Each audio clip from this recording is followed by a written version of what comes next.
In this section, we're going to be solving quadratic equations. So the first thing we need to do is define what a quadratic equation is. And then we're going to get 4 different methods for solving quadratic equations. The first method we're going to use is factoring. The second method we're going to use is called the square root property.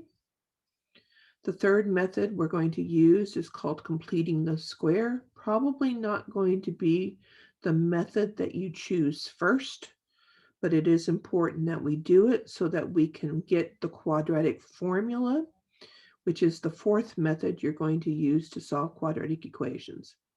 Once we have the quadratic formula includes a square root. And the thing underneath the square root symbol in the quadratic formula is called the discriminant. And the discriminant can be used to tell you what the nature of your solutions are. Then we'll talk briefly about what's the most efficient method for you to use to solve a quadratic equation, which of the 4 works the best. And it's really, truly a judgment call on your end, what you want to use. But some methods do work better with different equations. And then we'll look at a model of a quadratic equation. So, what do Angry Birds and algebra have in common? So there goes my angry bird. There goes another one. So as we've talked about already in this semester, one of the purposes of algebra is to model real life situations. And whether an angry bird is a real life situation or not is a matter of opinion. But the fact of the matter is projectiles are a real life situation. If you talk about shooting an arrow up in the air to hit a target, or maybe you're shooting a firearm, practicing, those projectiles that are shot from your bow or from the muzzle of your gun are projectiles that have a trajectory like this. And it's based on the Earth's gravitational pull. So the catapulting birds or any projectile can be modeled using what's called a quadratic equation.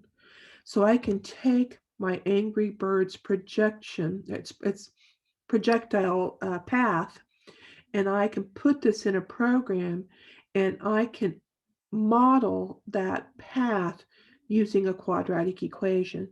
So I did that.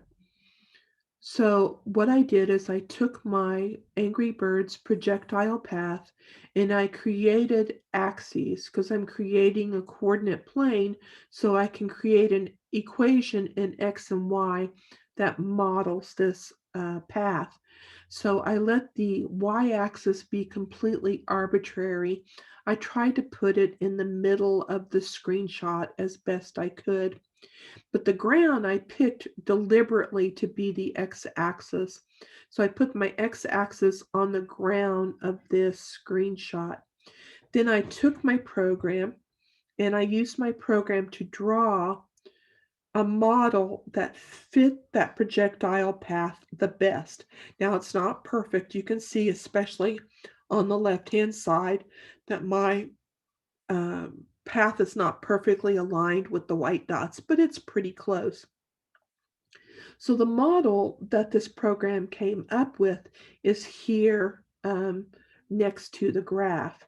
It says y equals negative 0.13 x squared plus 0.077x plus 8.03. And this is not a linear equation. As you can see just by looking at it, it's not a line. This is a quadratic equation. And what makes it quadratic is the x squared. So when I have a variable in my equation that's being raised to the second power, that makes this quadratic. As soon as you see that x squared, it's quadratic. So by definition, a quadratic equation in x is an equation that can be written in the general form ax squared plus bx plus c equals 0. A, b, and c are just real numbers, and a can't be 0. If a were 0, this would be linear because the x squared term would go away. So the largest exponent we can have on any x in this equation is 2. If we have an x squared and we don't have an exponent larger than 2, this is quadratic. We also call this a second degree polynomial equation in x. And as you recall, a polynomial is just a combination of variables and constants using addition, subtraction, multiplication, and division. Now it has a further definition that we'll talk about later, that all the exponents must be whole numbers. But we're just going to combine them using addition, subtraction. So a polynomial, we have specific names for certain types of polynomials. A monomial means we have one term. A binomial means we have two terms. And a trinomial, we have three terms. And if there's more than three terms, it's just called a polynomial. But those are the specific names we have for those three types of polynomials. All right, so if I go back to my Angry Bird example and I set this equal to 0, I get a quadratic equation. So what I've done by setting this equal to 0 is we've said that y is equal to 0. So what are we finding when we set this equation equal to 0? Well, where is y equal to 0? Y is equal to 0 on the x-axis. So when we set this equal to 0, we're finding the two places that this equation intercepts the x-axis. We're finding over here where it hits the x-axis, and over here is where our bird lands. So as this projectile moves up and over, this x-intercept is where it hits the ground. And why do we care where things hit the ground?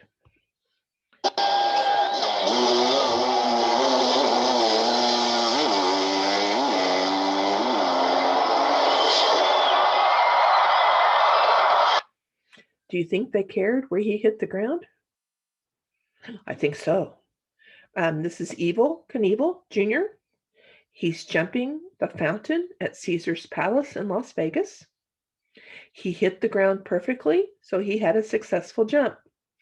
His father did the same jump some years before. They had modeled his trajectory. However, as he hit the top of the ramp, his motorcycle lost power. So the trajectory was not what they modeled, and he hit the ramp short. And when he hit the ramp short, he was severely injured because he fell off his bike. So yes, it's important that they model as best they can where they're going to hit the ground. All right, so the first method that we're going to use to solve quadratic equations is is factoring. And to be able to use factoring, I have to have something called the zero product principle.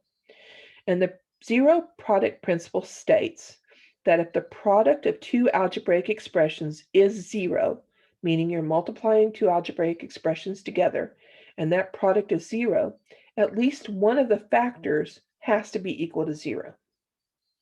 That's the only way you're going to get a product is equal to 0, is if one of the factors is equal to 0. So if I have a, b equals 0, where a and b are algebraic expressions, then either a is 0 or b is 0. One of them has to be 0. So we use this to solve quadratic equations by factoring. So step 1, if necessary, rewrite the equation in general form. So you want to get all the non-zero terms on one side and 0 on the other. And I typically put the non-zero terms on the left and 0 on the right because that's the way my brain works. Then you factor the left-hand side completely, apply the zero product principle, and set all the factors that contain a variable equal to 0. Solve the equations in step 3, and then check your solution. So let's solve this quadratic equation. And it is a quadratic equation because you have an x squared in it. So the first thing I need to do is to put it in general form. Isolate all the non-zero terms on one side and get 0 on the other. That's already been done for me. So the second thing I need to do is factor. So always check when you're factoring to make sure you can or cannot factor out a common factor first. So as a matter of fact, that's all I can do here is factor out a common factor. This is not a trinomial, it's a binomial. So I can either factor it by factoring out a common factor, or I can factor it as the sum times the difference. I'm going to try a common factor first. So first look at the constants. I have 4 and 2, and find the largest number that will divide into both 4 and 2. That would be 2. So I'm going to factor out a 2. Then I look at the variables. I have an x squared and an x. And I can always factor out the variable with the smallest exponent. So I can factor out an x. Now, what do I have inside the parentheses? Well, what do I multiply 2x times to get 4x squared? Well, that would be 2x. 2x times 2x is 4x squared. What do I multiply 2x times to get negative 2x? Well, that would be negative 1. So 4x squared minus 2x equal to 0 factors to 2x times 2x minus 1. And I check that by distributing it. 2x times 2x is 4x squared. 2x times minus 1 is minus 2x. Okay, so now that I have it factored, I apply the zero product principle. And if I have a product equal to 0, then one of the factors has to be 0. So I set each factor containing a variable equal to 0. And I solve the resulting linear equations.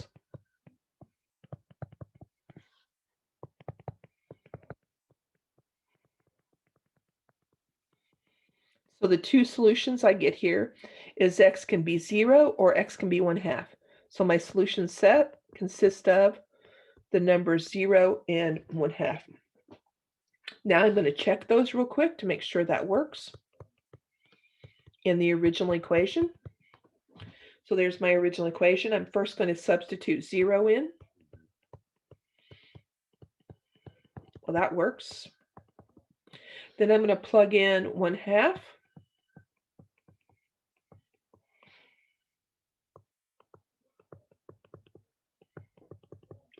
1/2 squared is 1/4.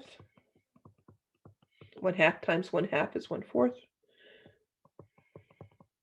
And that is 0. When I multiply 4 times 1/4, I get 1. When I multiply 2 times 1/2, I get 1. 1 minus 1 is 0. So they do check. Let's solve this quadratic by factoring. It's not in general form. I have a 4 on the right-hand side that I need to get over to the left. So I'm going to subtract 4 from both sides.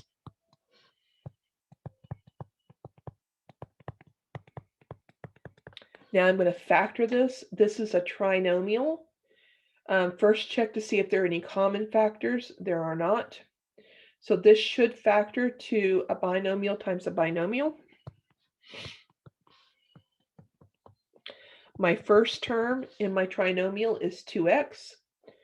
So I need to put in my first places here 2 factors that when I multiply them together, I get 2x squared.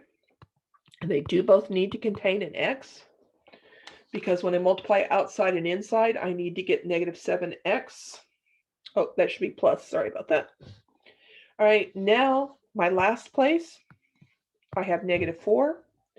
So I need to put factors of -4 in the last places in the binomial. So I need factors of -4 to put in there. What are factors of -4? Well, 4 and -1, -1 and 4, or 2 and -2. So I need to put one of those three combinations in this two binomials so that when I multiply outside and inside, I get +7. So I think I'm going to put a 4 here and a -1 here. And that should FOIL to 2x squared plus 7x minus 4. First, 2x times x is x squared. Outside, 2x times 4 is 8x. Inside, -1x. -1x plus 8x is 7x. -1 times 4 is -4. So when I FOIL it, 2x squared, 8x, -1x, and -4. All right, so we have it factored and we're ready to move to the next step.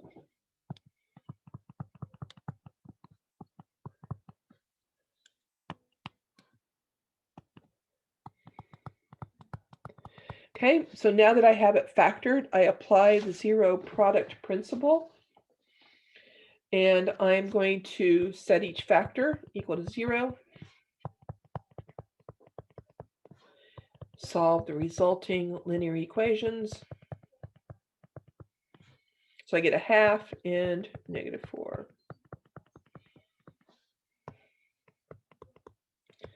Do a quick check to make sure those work in the original equation.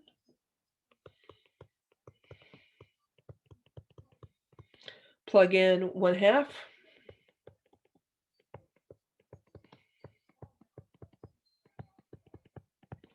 One 2 times 1/4, 1/2 squared is 1/4. 2 times a fourth is a half. A half plus 7/2 is 8/2, which is 4. Now plug in -4.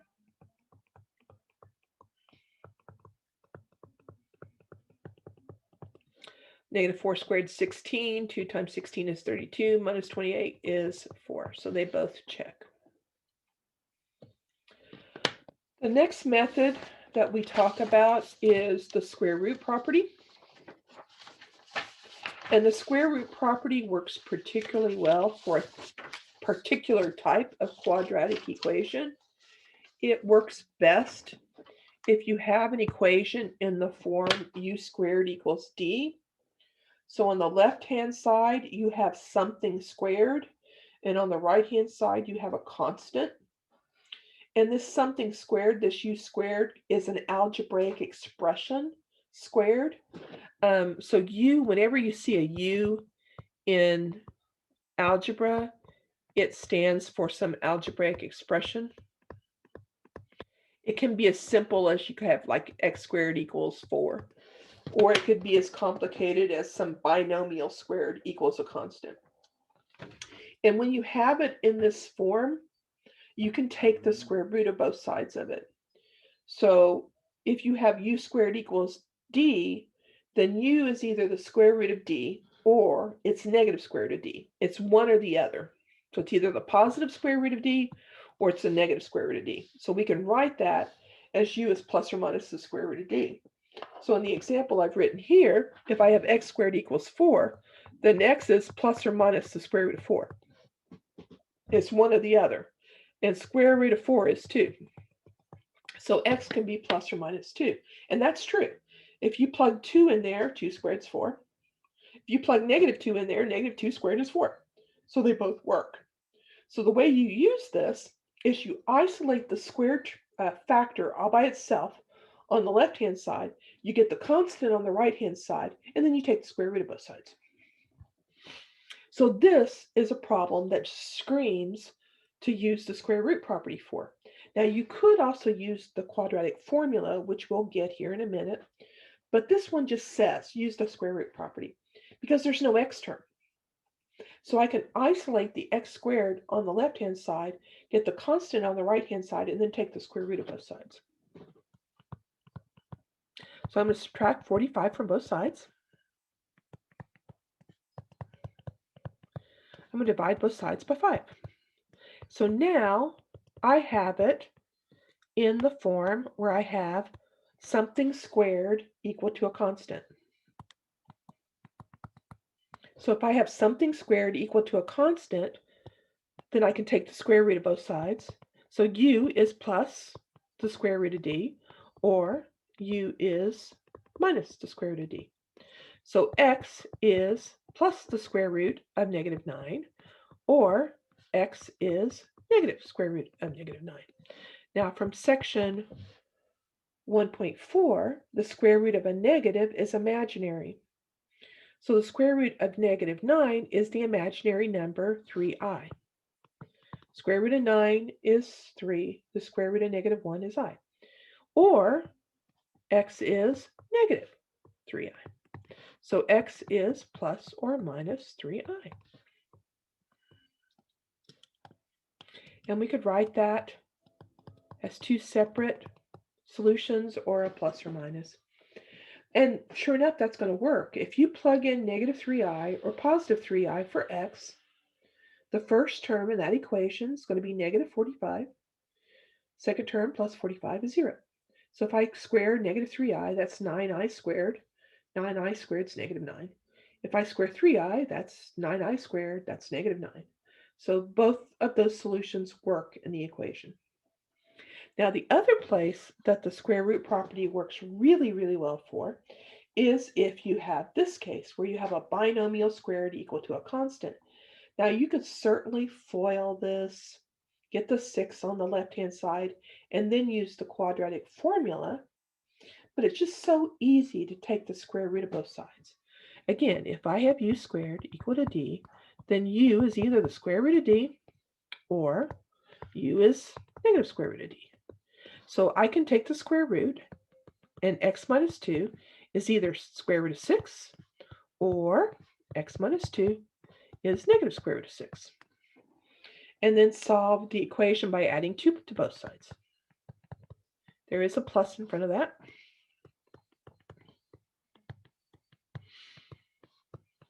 Add 2. So either x is 2 plus the square root of 6 or x is 2 minus the square root of 6. Take 2, add the square root of 6 to it, or take 2 and subtract the square root of 6 to it.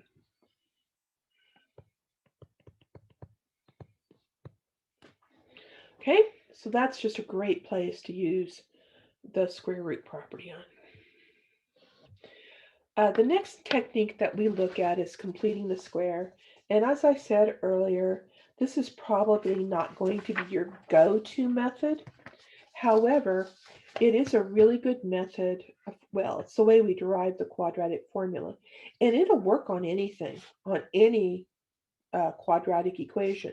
Not every quadratic equation is factorable, but you can use the square root property on any of them.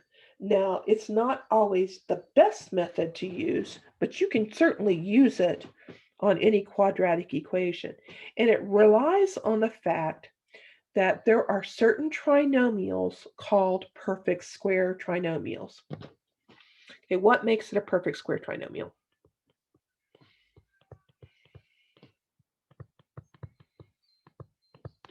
Right, if the first term is a perfect square, which it is,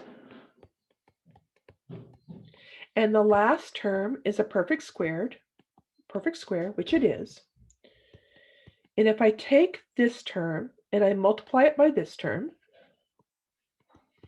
and I double the result, if that's the middle term, it's a perfect square trinomial.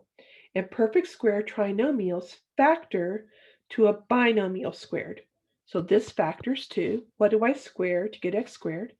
X. What do I square to get 64? 8. This middle term is plus, this term is plus, and it's squared. So a perfect square trinomial always factors to a binomial squared. So let's say I have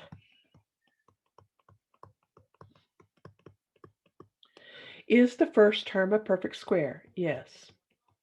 Is the last term a perfect square? Yes. If I multiply those two together and double the result, do I get the middle term? Yes. If the middle term is negative, it's x minus, always works. So you can square a perfect square trinomial to a binomial squared. So we utilize this to force our quadratic equation to be a perfect square trinomial. And the way we force it to be a perfect square trinomial is by adding a constant to both sides of the equation. And the constant we add is b over 2 squared. So we take the coefficient on the x term, we divide that by 2, and we square it. And we add that to x squared and bx, and that makes it a perfect square trinomial. For example, how do we force that to be a perfect square trinomial? Well, we take the 12, the coefficient on the x, and we divide that by 2. And then we take that result and we square it. 12 divided by 2 is 6. 6 squared is 36. So if I add 36 there, that becomes a perfect square trinomial factoring to x plus 6 squared. Or let's do another one. How do I force that to be a perfect square trinomial? I take the 8, I divide it by 2, and I square it. 8 divided by 2 is 4. 4 squared, 16. So when I add 16, I have forced that to be a perfect square trinomial. And we use this to take our quadratic equation and force it in a form that we can use the square root property on. So take your quadratic equation, ax squared plus bx plus c equal to 0. The first thing you do is you check the coefficient a, the coefficient on the x squared. If it's anything other than 1, you have to divide the entire equation by that value. So if it's anything other than 1, don't use this. For example,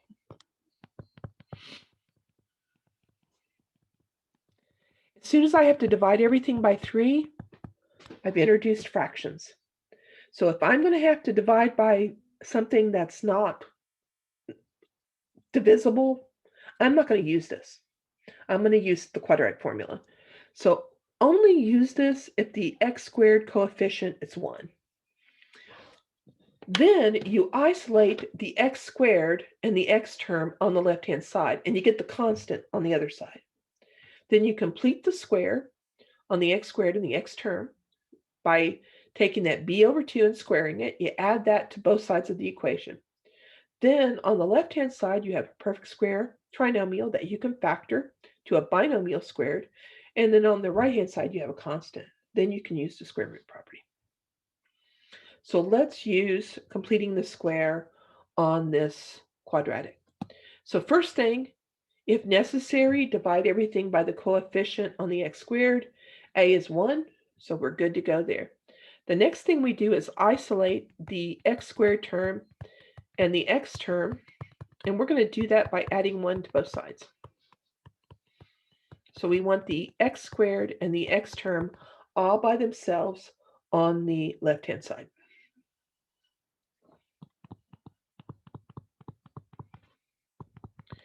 Then I'm going to complete the square on the left-hand side.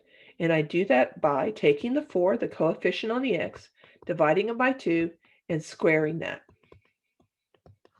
And I'm going to add that to both sides of the equation.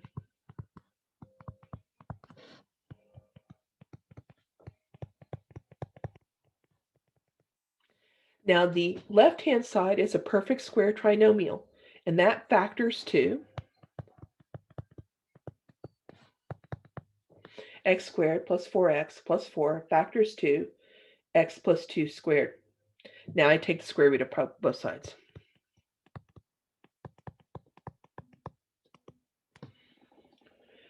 Subtract 2 from both sides,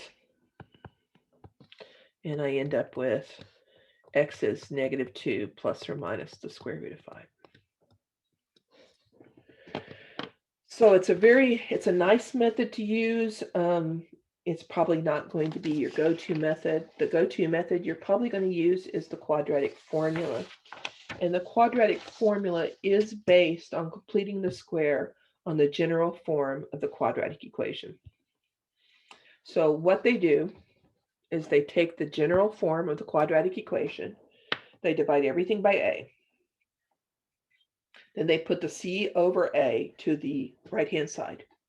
Then they complete the square on the two terms on the left-hand side, and then they solve for x.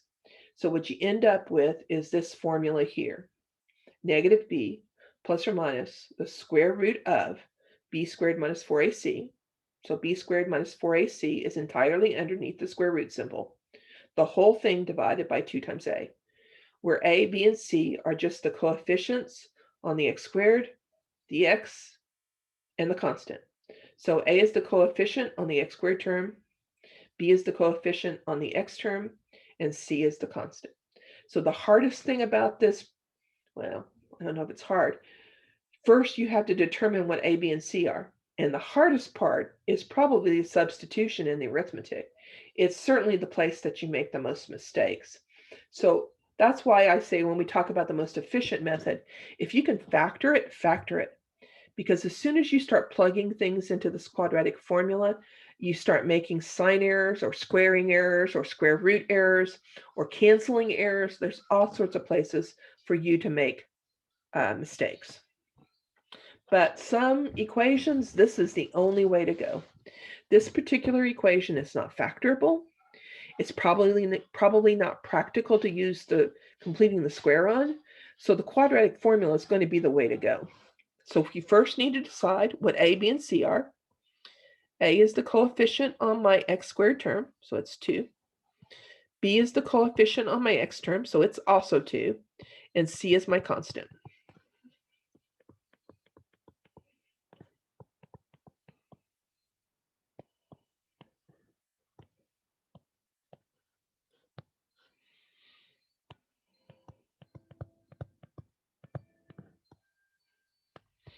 Now we're going to substitute and use PEMDAS.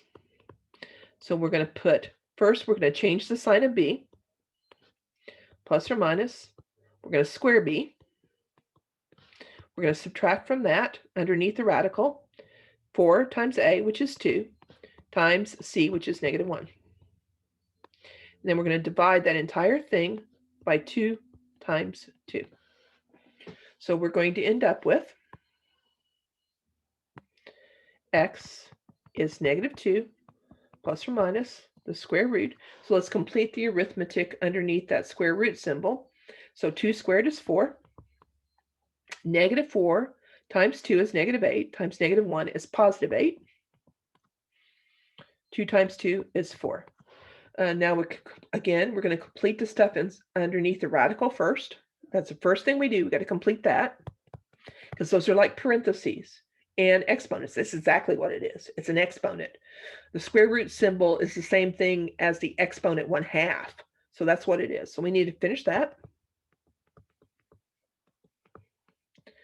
Now, we do need to simplify this radical. MyMathLab is not going to accept this because this expression is not completely simplified.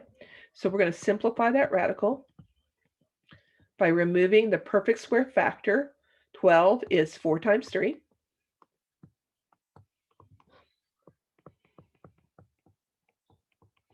Square root of 4 times the square root of 3 would be 2 square root 3.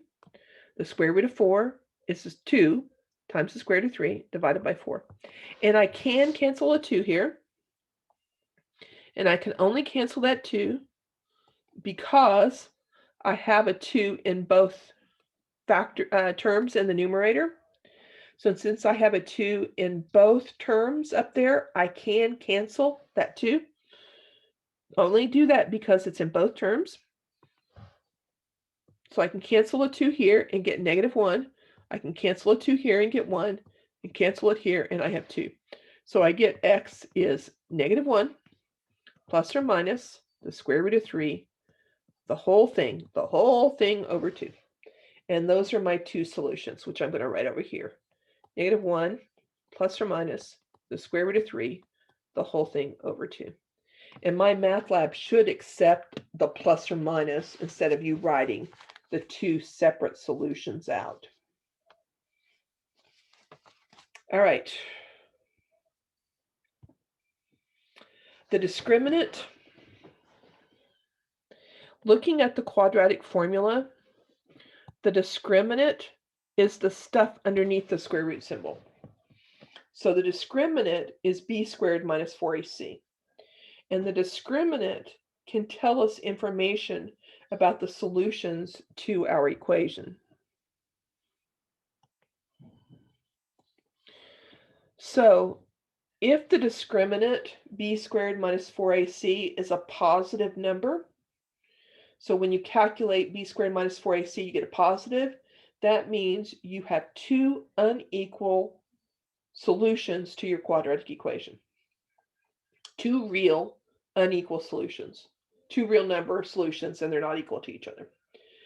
If the discriminant is 0, that means that you only have one solution because the square root part goes away. It's 0.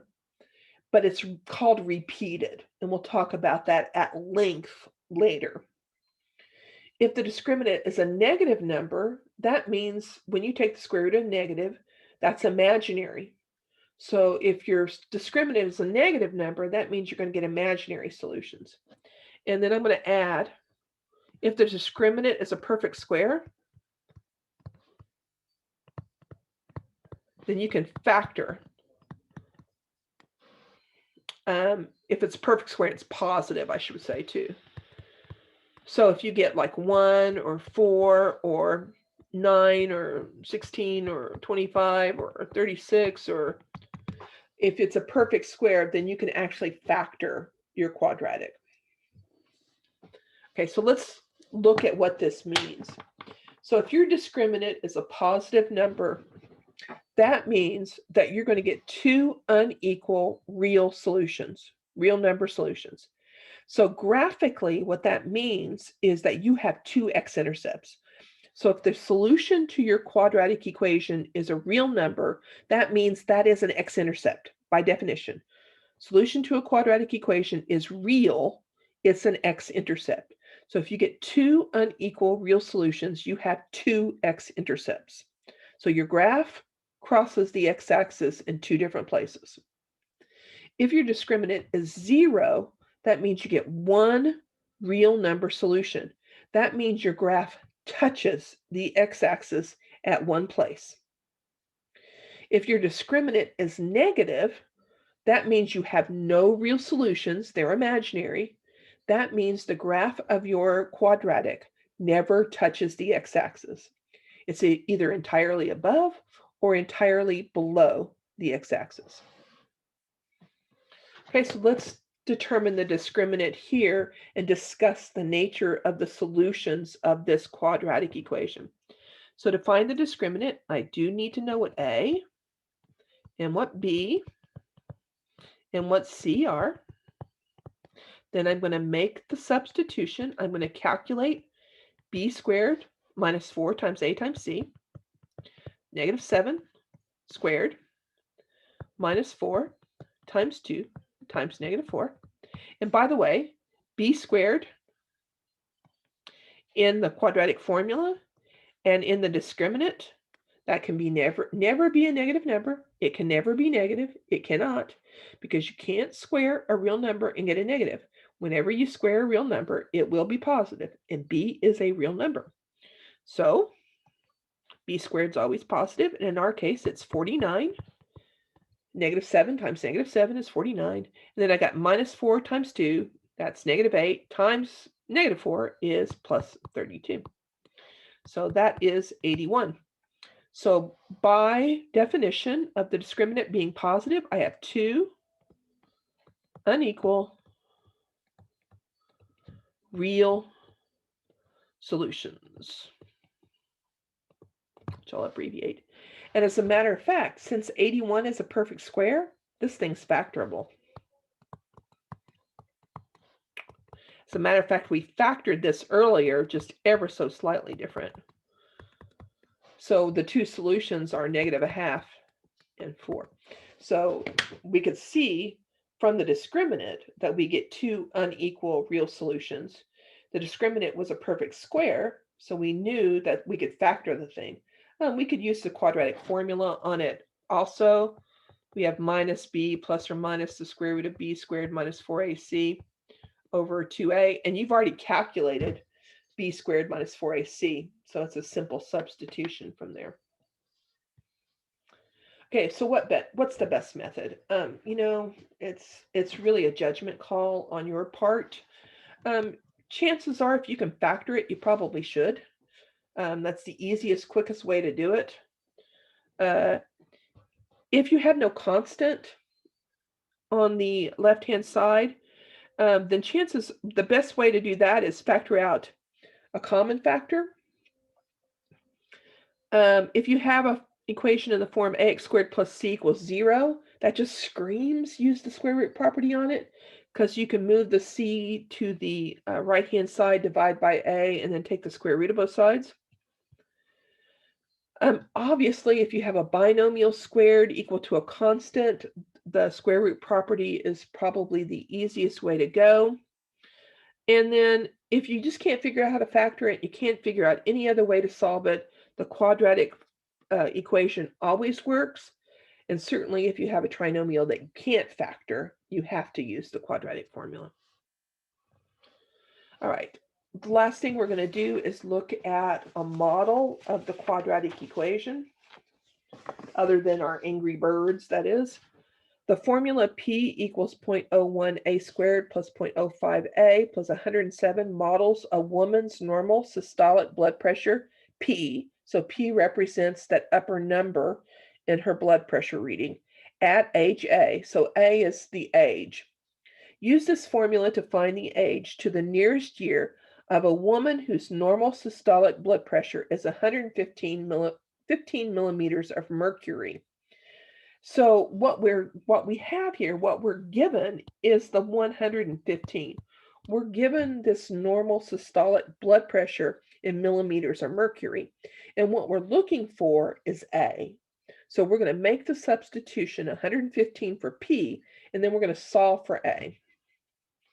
So we have 115 equals 0.01 a squared plus 0.05 a plus 107. So the first thing I'm going to do is get this in general form, if my pencil will work. So I'm going to subtract, if it'll let me, 115 from both sides. And you can see that I'm immediately going to write my non-zero terms on the left and 0 on the right. That's the way my brain works. So I just used the reflexive property of equals and just turned it around. That's the way my brain works. I can't explain it. So first, we need to find what A, B, and C are. So A is the coefficient, in this case, on our A squared term. And B is the coefficient on our A term. And C is still our constant.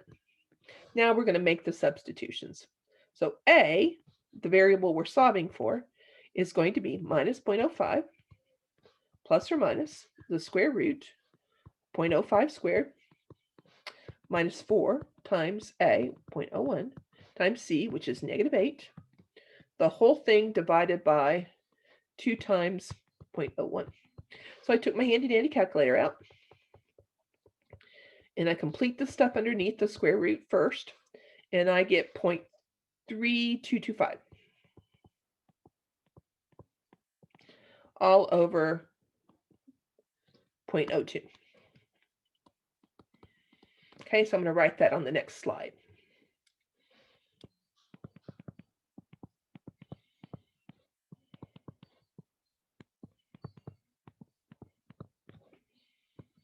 So I have two solutions. The age could be negative 0.05 plus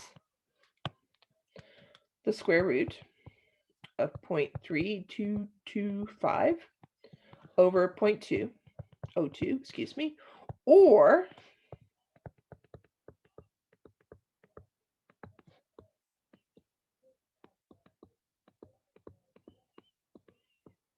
handwriting is getting messy, sorry about that.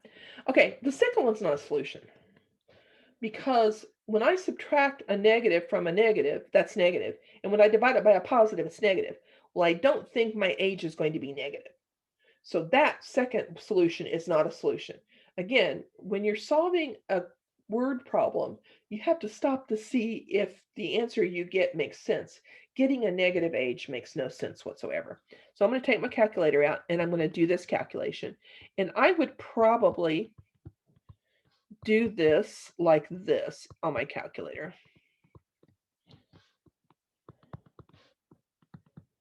So I'd put that numerator all in parentheses and then divide by that denominator. And I got 25.6. So at the age of 25.6, your average systolic blood pressure is 115 millimeters over mercury. So the top number in your blood pressure is 115.